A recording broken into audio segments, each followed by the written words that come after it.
It is December 11th, 2024. I'm in Valley Center, and I'm with Duane Carlson. Good morning there, Duane. Morning. How are you? Fine. Thank you so much for meeting me today. Sure. And we just want to talk to you about your time in All World right. War II. But to start off, we're going to go back a little bit. Can you tell me where you were born? Irving, Kansas. Okay, and what's your birthday? 8/26/24. Great. And so, what did your folks do? Farm. Grew up on the farm. Okay, brothers and sisters? I have one brother, Duane Carlson. Is he older or younger? He's younger, He's 8 years younger. So you were the big brother. Oh, yeah. Yeah. So you probably had some chores around the farm growing Oh, up. did I? Yes. What kind of things did you do? It was the dirty 30s, you know. When I grew up, we had electricity, but we didn't have heat, didn't have water. I had to keep the water going, fire going, and then all the farm chores. So So- you knew how to work. Oh, yes. And I've been glad I grew up on the farm, but I was glad to get off when the Army called me. So did you go to school in Irving then? Oh, yeah. And did you graduate high school? Yes, Or- okay. at Irving High School. Okay. 42. So, 42. 1942. So do you remember when the attack on Pearl Harbor happened? Oh, yes. Yes. Yeah. And so did that make you, did you enlist or were you drafted? I was drafted. You were drafted, okay. Yeah, I waited until I was called. Okay. So you were living in Irving, and what were you doing at the time that you were drafted? Was it right out of high Well, school? I was still in high school Okay, a year after okay, and just stayed there. okay. So you were drafted into the Army Air Corps? Yes. So was that something, did you get to have any choice in the matter, or they just decided that was a good They place for you? decided. I went to Fort Leavenworth to be inducted, and then to Lincoln, Nebraska for basic training, Lowry Field, Salt Lake City, back to Great Bend, and overseas. Well, you went a big full circle. Yeah. So can you tell me what a typical day of basic training was like? Oh, Lisa, that's kind of hard to say, you know. A lot of drills and stuff like that. Like calisthenics? Oh, yeah. Marching? Yeah, Okay. yeah. Did you have to do like kitchen duties and Yeah, I things got like on it once. KP, they called it, you know. Yeah, yeah. There. So about how long did all of that training, how long do you think that was? Oh, now, Lisa, I don't remember the dates on that's okay. Leavenworth to Lincoln, to Denver, and back Salt Lake, and back. I don't have any. Yeah. So maybe 6 weeks each place, maybe a month or... Oh, yeah. Okay. Okay. And so what was your position, your duty as in the Army service? Force? Yeah. I had a MOS, they call it, military occupation, 9/11 as an armor. So when I got overseas, I loaded bombs and took care of the guns. The B-29 had 12 guns, and after they were used, they had to be cleaned before the next mission. And then I and one other guy loaded the bombs. We had electric hoist. A what did you have? Electric hoist Hoist. to bring okay. them up, you know. And then when they were loaded, why, we didn't have anything to do until the planes got back, really. So how heavy were they? 500 pounders. Wow. Yeah. So, I mean, I don't know anything about this. So you had like the shell and someone else put the bomb together, but you just put Oh the yeah, bomb the on. ordnance brought it up to us, to the plane, and we loaded it from there. And only the bombardier fused it. We did not have any fuse in the nose because they were going to change the height, sometimes drop them high, sometimes drop them to the ground. And we never knew Right. on that. You said that was on a B-29. B-29. Well, let's back up just a little bit. So you went overseas. Where were you stationed? At Saipan. Saipan? Got there September 7th, 1944.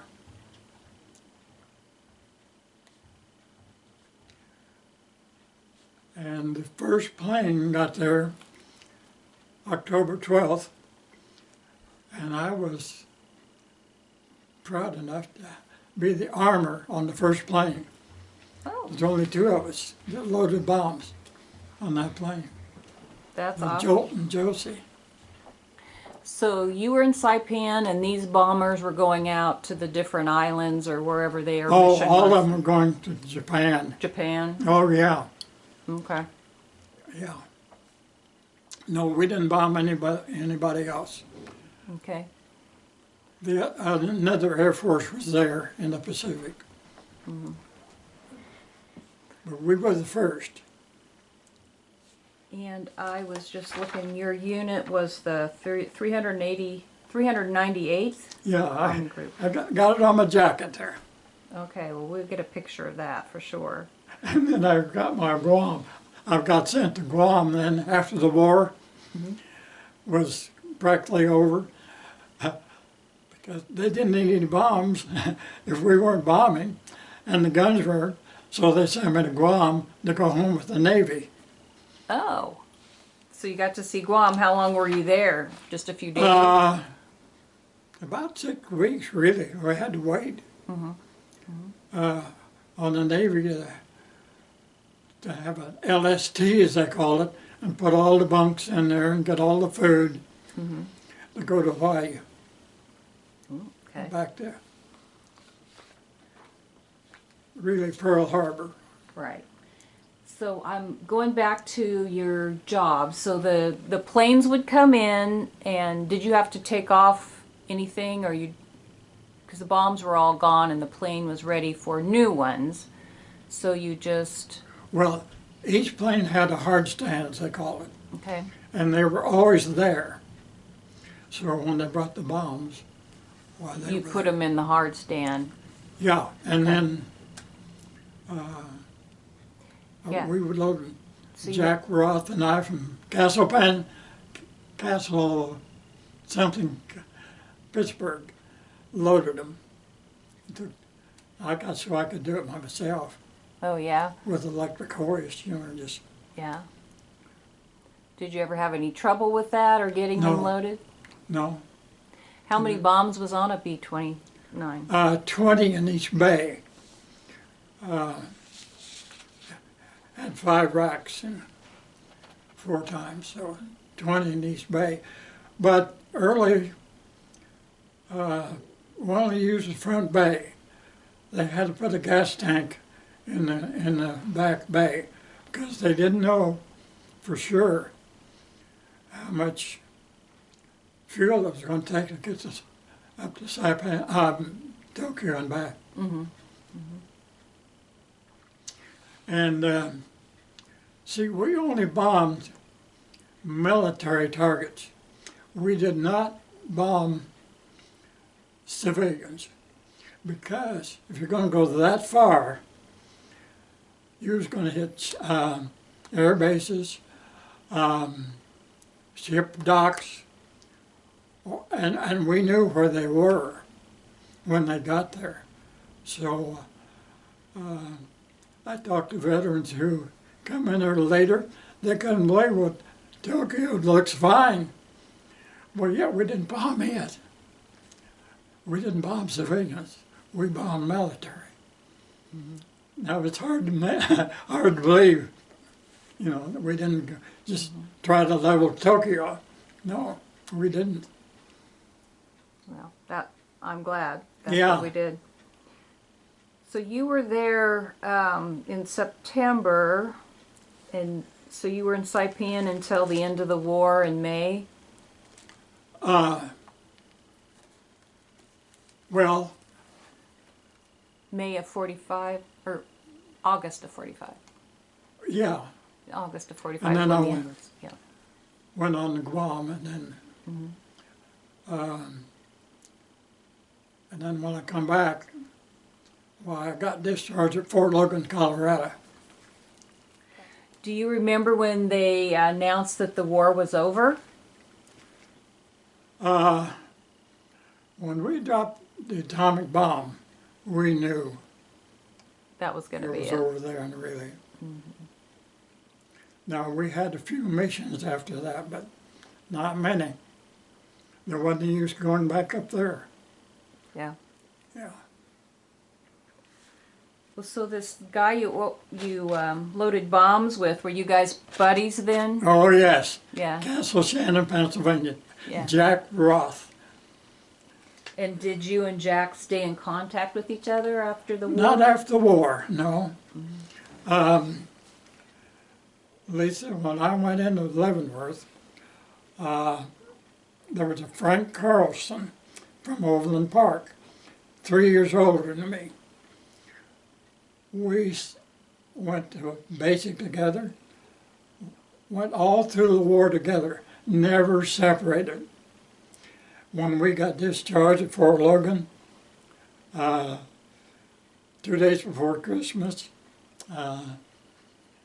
I saw him once afterwards, but we stayed together the whole time from 44 to 45. That's awesome. Yeah. Well, when you were over there in Saipan, you had to load the bombs. And Yeah. then what did you do when you didn't have bombs to load? Well, now that's where it gets interesting, and I was shortstop on the softball team, on the squadron softball team. And then they entered a group basketball tournament once, and you had to have 10 players. And because they didn't want you getting players from somebody else, so you had to certify that you belonged to that squadron. So I was the 10th one, and I got a picture of me being the 10th one. I hardly played. But you We were had on- college players ahead of me, Oh my gosh. and I was from a high school. Yeah. And then after that, it was just like volleyball, Yeah, filled your Okay. time. but I was glad to get on that softball team. You liked playing softball? Oh, yeah. What position did you play? Shortstop. Oh, Yeah. okay. You had a lot of action then, I bet. Oh, yes. You sure did. I heard that a lot of people played softball or baseball when Yeah. on their off times. We had a pitcher from Cleveland, Ohio, and he was good. Lots of fun. Yeah. So the planes, how often did they come in to get loaded? Oh, various times. At least they'd be off for several days before they got on another mission. And see, I just had the one plane. I didn't load anybody else's, just mine. Oh, I see. And my best time that I really liked, the top gunner, George Hills from Montana, saw me one day and says, "Carlson, we're going to have to take a flight on Josie. I have to change an engine." And so he said, "I'll get with Major Catton," who was the pilot, see if he'll take you. Well, he come back a couple of days later, yeah, he would. So I went up to get ready to go. You had to pull the props through to get the oil up on the engines. And Captain said, well, Carlson, you're not on the flight crew. I maybe better not take you. So I went to he finally said, get in the back. My first airplane ride ever was on the famous Jolton Josie. Wow. I'd never been off the ground before. Did you go on a mission or just on a... No, just on a test flight. Oh my gosh. They stopped the engines, start them, you know, because we were going to be the lead plane on the bombing. Captain's crew always was the lead plane. And the other bombardiers, they dropped when we dropped. So Porky Canfield of Baton Forth, Iowa, was the bombardier, and of course I got to know him real well. Sure. Had 11-man crew, was he on. Wow, Had that's amazing. Radar. So did you like your flight? Oh yeah, well yeah, well nothing to see but the ocean. You know, Saipan was only 20 miles by 5. Once you took off, why? That was it. Yeah. Out in the middle of nowhere. Because you went on by ship from the United States to Saipan With the Army. with the Army. From Pearl Harbor to Saipan. Okay. Crossed the international date line on my birthday. Awesome. I turned 20. So, do you remember how many days it took to get there? Oh gosh, I've got it here, but Okay. I was just curious. So, your time in the service, what would you say was the best part about it, being in the service? well, mainly I was glad to be there because, you know, everybody was going, or a lot of people. And so I was just glad to be there. And then for just when I'm telling you, you know, I got to be on the basketball, baseball, and good crew. And they really took care of the B-29s for anything we wanted, really. That's good. So So it was a good experience. it really was, Lisa. That's why I say I hate to say it too much, because if you wrote all that down and somebody sees that, they think, well, he had it easy. But you were in Ernie the... Pyle was a famous correspondent, you know, all over for the newspapers. Right. He had a nephew on Saipan, and he came over to see him once. He'd been over in Europe at the fighting over there. He come over to see Jack Bales. He says, Jack, you folks don't even know you're in a war. The Japanese come down once with a kamikaze and kamikaze, you know, they were no way getting back. They just crashed their plane. yeah, it was. So they came over Saipan. And it was suicide for Yeah. them. Yeah. And they come down one time. That's the only time I really knew we was in a war. You never had any of those Oh, they 5 come o'clock over. Charlies or whatever. Well, yeah, we had those, but one plane or so, just to get us up, you know, because you had to have the sirens all over the base then, Right, right. So you were because you aware didn't know anything. what was going to happen, right? That's right. Yeah, they had those. So what do you think was the worst part about being in the service? Oh, Lisa, I'm making you think, aren't I? that's right. You are, because really, my service time was pretty good, really. That's good. Mm-hmm. That's good. Did you ever have a chance to meet General Eisenhower? No. Yeah, he wasn't in the Pacific much. He was there a few times. But Yeah. Yeah. but I had to ask. Oh, see, MacArthur was there ahead of him. Right. Do you have any thoughts about General Eisenhower? Well, I just was glad he came along Yeah. because, you know, he was a soldier, you know, Right. and yeah. Yeah.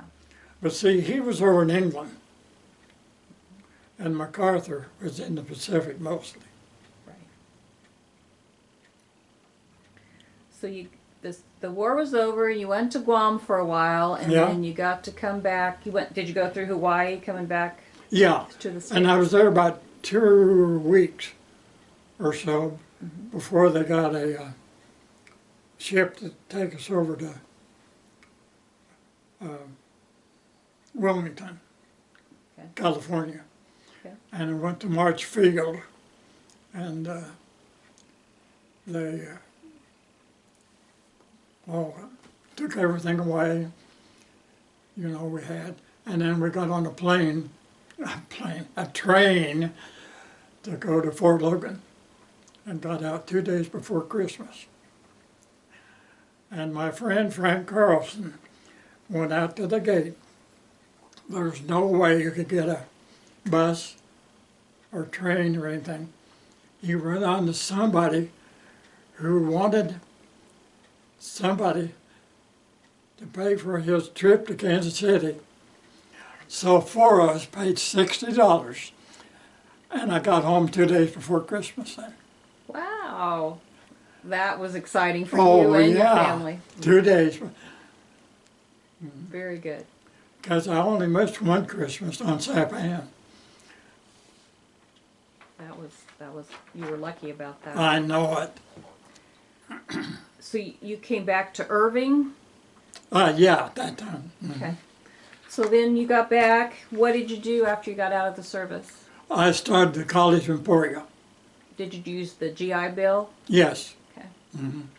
Okay. What was your major? What did you study? Business, Okay. but I only stayed there 3 years. Here again, Lisa, I was a hurdler on the track team. I played basketball, and I was a shortstop on the softball team. But I wanted a business degree, so I transferred to Washburn and finished at Washburn and got a BBS from Washburn. Okay. Yeah. When I was at Washburn, I just finished, and I got a notice that they would recall me because I stayed in the reserve. I liked the Army so much, I stayed. And I was sent to Roswell, New Mexico. I got down there, and you don't have to put this down, but there was no bombs to load, no guns to load, and I was in armor, so they sent me to wing headquarters. I spent the whole year in wing headquarters, and got out. And Sally was born in Roswell. So you were there for about a year then. 1 year, and they let me out. Dad, do you want to talk a little bit more about the Jolton Josie? Wasn't it the first plane on Saipan? Yeah. That's the one he was assigned to. And then it went down. Yeah, they crashed Oh, they with did. that crew that I had on there. Oh boy. So Yeah. they didn't make it back after one trip. Oh, they had several trips. Yeah, Yeah, I'm sure. this was in April. See, their first flight was October, and they crashed in April. Oh, shoot. Did they get shot at or just No, moved they on? took off, and they don't know what happened. But Major Catton wasn't on there. They had another pilot, and so they don't know what happened. They'll never know. Oh, But they crashed on takeoff. oh gosh. And I could not go back to number 5 hard stand. I transferred to number 10. So you got a different plane at that Different point? plane, because I was always going to think of Josie. You bet. So then just a little bit longer and then the Yeah. war was over. See, Jack named it after his wife, Jo Beth. So he just called it Jolton Josie. And your second plane, Dad, what was the name of it? Lucky 11. Lucky 11? Yeah. And did your friend move to that plane with you? Uh, Load? Yeah, he Yeah. did. Good. Yeah, we never separated. So you were in the Army, Air Force, and then... It was Army Air Corps, World Right. War II. And then in 47, we had our own U.S. Air Force. It started being just Yeah. the Air And then Force. I got the blue uniform, see. Yeah. I had the olive drab, as they called it, Right. during war. It changed at that Yeah. point. So I had both uniforms. Yeah. Do you still have them? No, not anymore. Oh, those were good. They I had to wear those. They lasted, didn't they? Oh, did they? Yeah. And so then what did you do for your work after that? I came on down here to Wichita and started Swallow Airplane Company. And then they closed, so I went to Boeing. And then Rita got laid off from Boeing because there wasn't much going on there.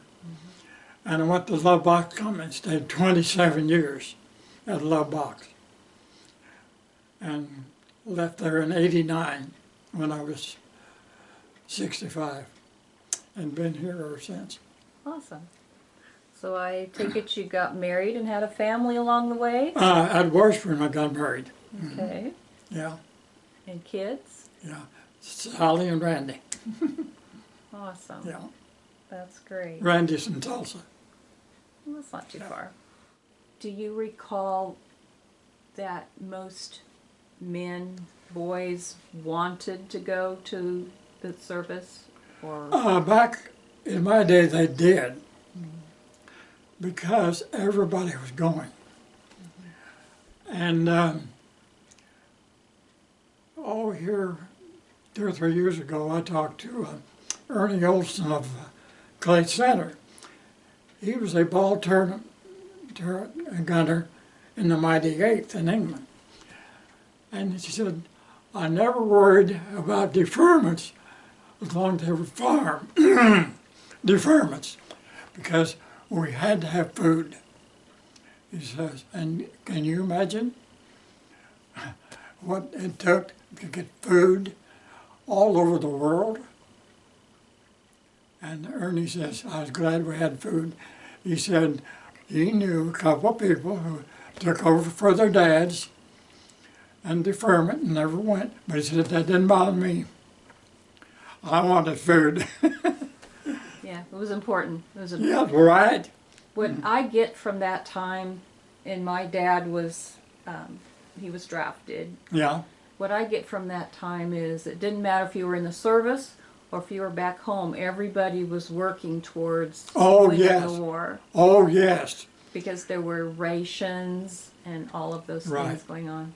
Lisa, you could go all over the country and you was welcomed because they had people, in service.